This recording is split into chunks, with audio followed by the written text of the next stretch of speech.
حضرت محمد مصطفیٰ صلی اللہ علیہ وآلہ وسلم نے خانوادہ قریش میں ہی آنکھیں کھولیں اور اسی تجارتی ماحول میں نشو و نما پائی، لہٰذا آپ تجارت جیسے مقدس پیشے سے الگ کیسے رہ سکتے تھے؟ آپ کے چچا ابو طالب بھی تاجر تھے اور تجارت کے لیے دور دراز کے سفر اختیار کیا کرتے تھے۔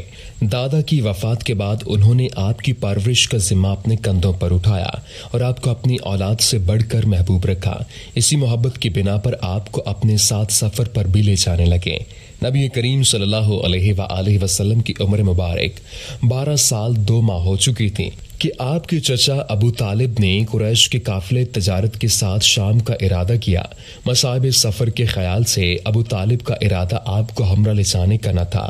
عین روانگی کے وقت آپ کے چہرے پر حسن و ملال کے آثار دیکھے، اس لیے آپ کو اپنے ہمراہ لے لیا اور روانہ ہوئے۔ جب شہر بصرہ کے قریب پہنچے تو وہاں ایک نصرانی بقول باس یہودی راہب تھا جس کا نام جرجیس تھا اور بحیرہ راہب کے نام سے مشہور تھا۔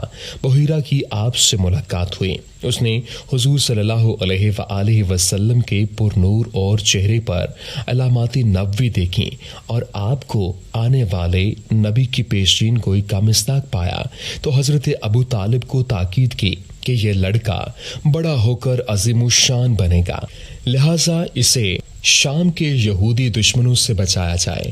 چنانچہ حضرت ابو طالب نے فی الفور آپ کو مکہ واپس بھیج دیا۔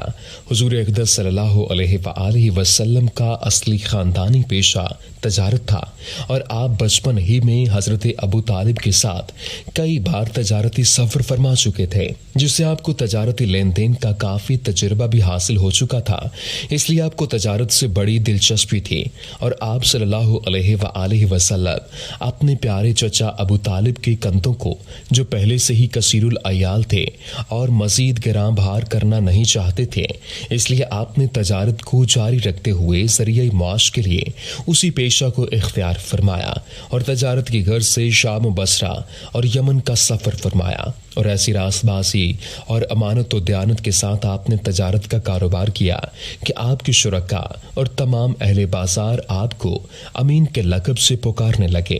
ایک کامیاب تاجر کے لیے امانت، سچائی، وعدے کی پابندی اور خوش اخلاقی تجارت کی جان ہے، اور ان خصوصیات میں مکہ کے تاجر امین نے جو تاریخ شاہکار پیش کیا ہے اس کی مثال تاریخ میں نہیں ملتی، بلکہ تاریخ عالم میں نادر روزگار ہے۔ آپ جلد ہی اپنے ان اوصاف کی وجہ سے مکہ کے کامیاب ترین تاجر ثابت ہو گئے اور پوری قوم میں آپ کا نام صادق اور امین مشہور ہو گیا۔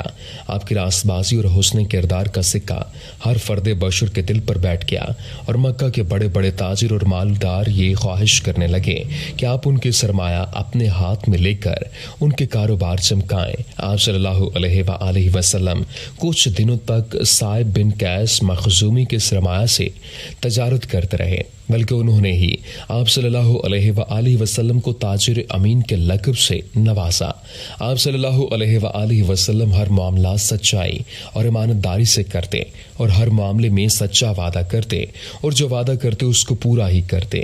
آپ کے تجارتی ساتھی عبداللہ بن ابی الحمصا بیان کرتے ہیں کہ میں نے بعثت سے پہلے ایک بار نبی کریم صلی اللہ علیہ وآلہ وسلم سے ایک معاملہ کیا۔ میرے ذمہ کچھ دینا باقی تھا۔ میں نے عرض کیا کہ میں ابھی لے کر آتا ہوں۔ اتفاق سے گھر جانے کے بعد اپنا وعدہ بھول گیا۔ 3 روز بعد یاد آیا کہ میں آپ سے واپسی کا وعدہ کر کے آیا تھا۔ یاد آتے ہی فوراً آپ صلی اللہ علیہ وآلہ وسلم کے مکان پر پہنچا۔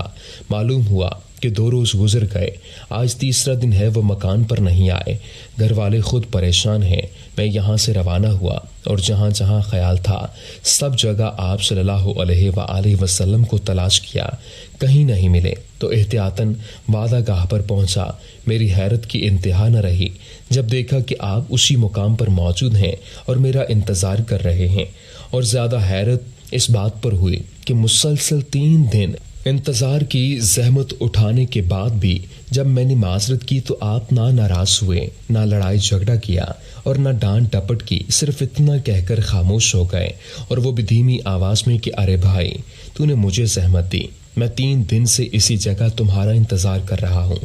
تجارت کے کاروبار میں آپ صلی اللہ علیہ وآلہ وسلم اپنا معاملہ ہمیشہ صاف رکھتے تھے۔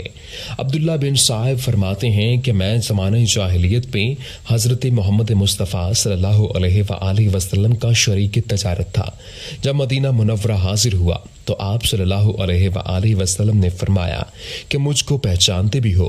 میں نے عرض کیا کیوں نہیں، آپ تو میرے شریک تجارت تھے، اور کیا ہی اچھے شریک، نہ کسی بات کو ٹالتے تھے اور نہ کسی بات پر جھگڑتے تھے۔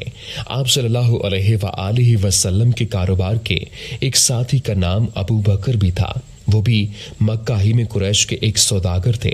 وہ کبھی کبھی سفر میں آپ صلی اللہ علیہ وآلہ وسلم کے ساتھ رہتے تھے۔ عرب میں ہر سال جو مشہور تجارتی میلے منعقد ہوتے تو حضور صلی اللہ علیہ وآلہ وسلم بھی اپنا سامان تجارت ان میلوں میں لے جایا کرتے۔ آپ کی دیانتداری کے بنا پر آپ کا سامان میلے میں آتے ہی ہاتھوں ہاتھ بک جاتا۔ ایک دفعہ ایک میلے میں آپ 20 اونٹ لائے، مگر اسی وقت کسی کام سے باہر جانا پڑ گیا تو اپنے غلام کو تاکید کر گئے کہ ان اونٹوں میں سے ایک لنگڑا ہے، اس کی نصف قیمت وصول کی جائے۔ فارغ ہو کر آپ واپس تشریف لائے تو اونٹ فروخت ہو چکے تھے۔ غلام سے دریافت کیا تو اس نے معذرت کی کہ مجھے خریداروں کو لنگڑے اونٹ کی بات بتانا یاد نہیں رہا، اور میں نے اس کی بھی پوری قیمت وصول کر لی۔ آپ صلی اللہ علیہ وآلہ وسلم نے خریداروں کا پتہ دریافت کیا تو اس نے بتایا کہ وہ یمن کی طرف سے آئے تھے۔ آپ صلی اللہ علیہ وآلہ وسلم کو اس واقعے پر بڑا ملال تھا۔ فوراً غلام کو ساتھ لیا اور گھوڑے پر سوار ہو کر ان کی تلاش میں چل دیے۔ ایک دن اور ایک رات کی مسافت طے کرنے کے بعد ان کو پا لیا اور ان سے پوچھا کہ تم نے یہ اونٹ کہاں سے خریدے ہیں؟ وہ بولے کہ ہمارے مالک نے ہمیں یمن سے میلے میں محمد بن عبداللہ کے تمام اونٹ خریدنے کے لیے بھیجا تھا، اور تاکید کی کہ اس کے سوا کسی اور سے کچھ سامان نہیں خریدنا۔ ہم وہاں 3 دن تک محمد صلی اللہ علیہ وآلہ وسلم کے مال کو تلاش کرتے رہے۔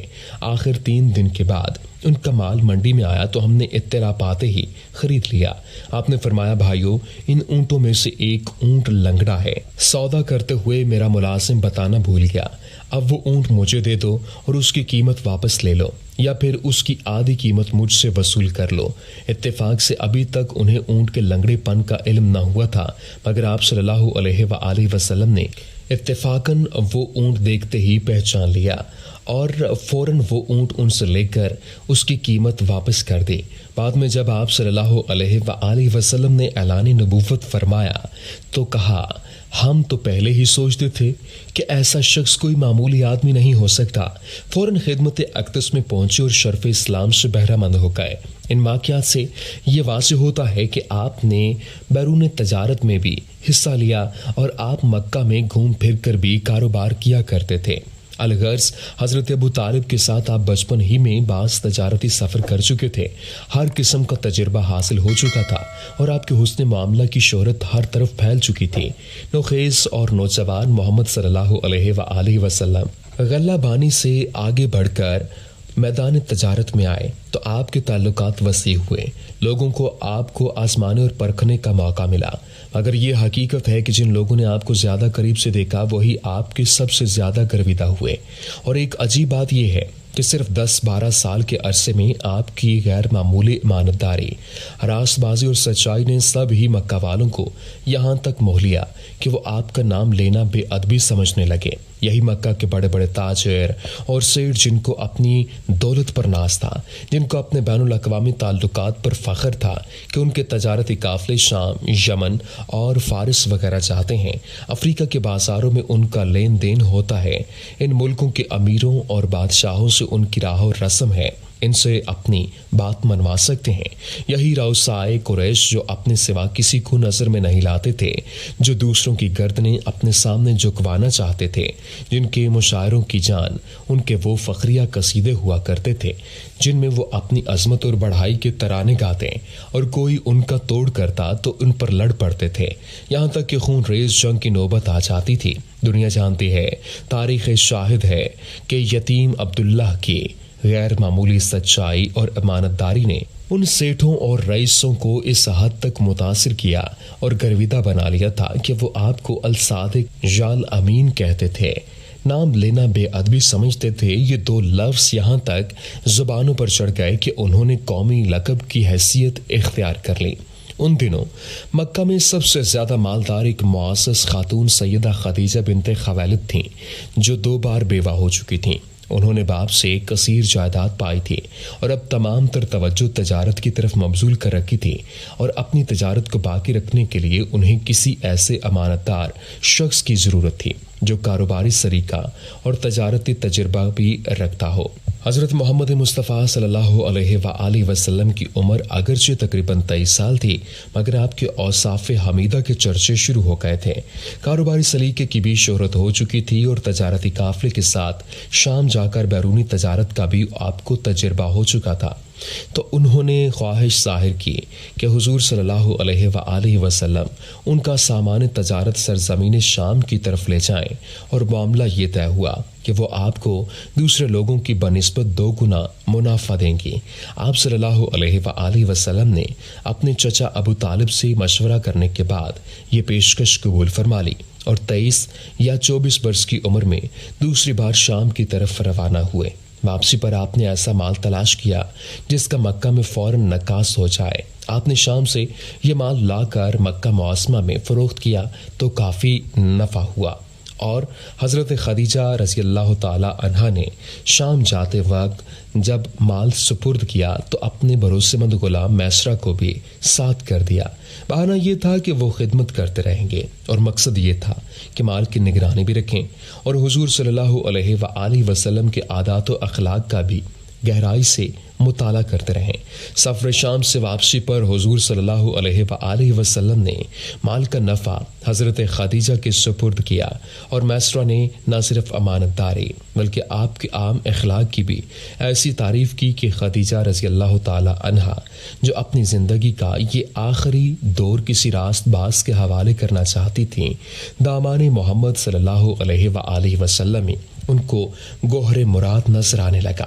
چنانچہ سفر شام سے واپسی کے 2 ماہ 25 روز بعد حضرت خدیجہ رضی اللہ تعالی عنہا نے آپ کو نکاح کا پیغام دیا۔ آپ نے اپنے چچا کے مشورے سے اس کو قبول فرمایا، اور 25 برس کی عمر میں اپنے سے 15 برس بڑی اور 2 بار بیوہ ہو چکی خاتون کے ساتھ نکاح کیا۔ نکاح کے بعد حضرت خدیجہ رضی اللہ تعالی عنہا نے اپنا مال حضور صلی اللہ علیہ وآلہ وسلم کے قدموں پر نچھاور کر دیا، مگر آپ نے ان کا سارا مال غریبوں، بیواؤں اور یتیموں کی امداد پر صرف کر دیا، اور اپنی معاش تجارت کو باقی رکھا، اسی سے اپنے کنبے کی گزر بسر کرتے۔ تجارت کی خاطر آپ صلی اللہ علیہ وآلہ وسلم نے بصرہ اور مدینہ کی جانب کئی تجارتی سفر کیے، اور انہیں سفروں کے درمیان آپ نے قریش کی تجارتی شاہراہوں کے ہر پیچ و خم سے آگاہ ہو گئے۔ خصوصاً مدینہ کی سیاسی اور جغرافیائی حیثیت اچھی طرح سمجھ لی۔ چند ارشادات نبوی اور نقل کر دینا مناسب سمجھتا ہوں جن سے تجارت اور تجارت پیشہ لوگوں کی عظمت واضح ہو۔ تجارت میں امت کے لیے آپ کا مقرر کردہ اصول بھی سامنے آ سکے۔ آپ صلی اللہ علیہ وآلہ وسلم سے ایک بار سوال کیا گیا کہ کون سی کمائی پاکیزہ ترین ہے؟ فرمایا، اپنے ہاتھوں سے کام کرنا اور ہر حلال و جائز خرید و فروخت۔ تجارت میں حسن معاملہ، صداقت و دیانت اور راست بازی کی ہر دم تاکیدی نصیحت فرماتے رہے۔ فرمایا، قیامت کے روز تاجر فجار کی حیثیت سے اٹھائے جائیں گے، بجوز اس تاجر کے جو اپنے معاملات میں خدا ترس رہا ہو، لوگوں سے حسن سلوک کیا ہو، اور ہر معاملے میں سچائی کا دامن تھامے رکھا ہو۔ اسی طرح فرمایا، امانت دار اور راست باز تاجر قیامت کے دن صدیقوں اور شہیدوں کے ساتھ اٹھایا جائے گا۔ آپ صلی اللہ علیہ وآلہ وسلم نے بائع میں زیادہ قسمیں کھانے سے منع فرمایا۔ بائع میں زیادہ قسمیں کھانے سے احتیاط برتو، کیونکہ اس طرح مال تو بک جاتا ہے مگر برکت جاتی رہتی ہے۔ آخری بات یہ ہے کہ بائع کرنے والوں کا سب سے پہلے آپ نے تاجر نام رکھا۔ پہلے انہیں سماسر کہا جاتا تھا۔ اس نئے نام کو تمام لوگوں نے بہت پسند کیا۔ دعا ہے کہ اللہ رب العزت تمام اہل اسلام کو حضور صلی اللہ علیہ وآلہ وسلم کے بتائے ہوئے اصولوں پر چلنے کی توفیق عطا فرمائے، اور حضور صلی اللہ علیہ وآلہ وسلم کی سیرت پر عمل پیرا ہونے کی توفیق عطا فرمائے۔ آمین یا رب العالمین۔ السلام علیکم ورحمۃ اللہ وبرکاتہ۔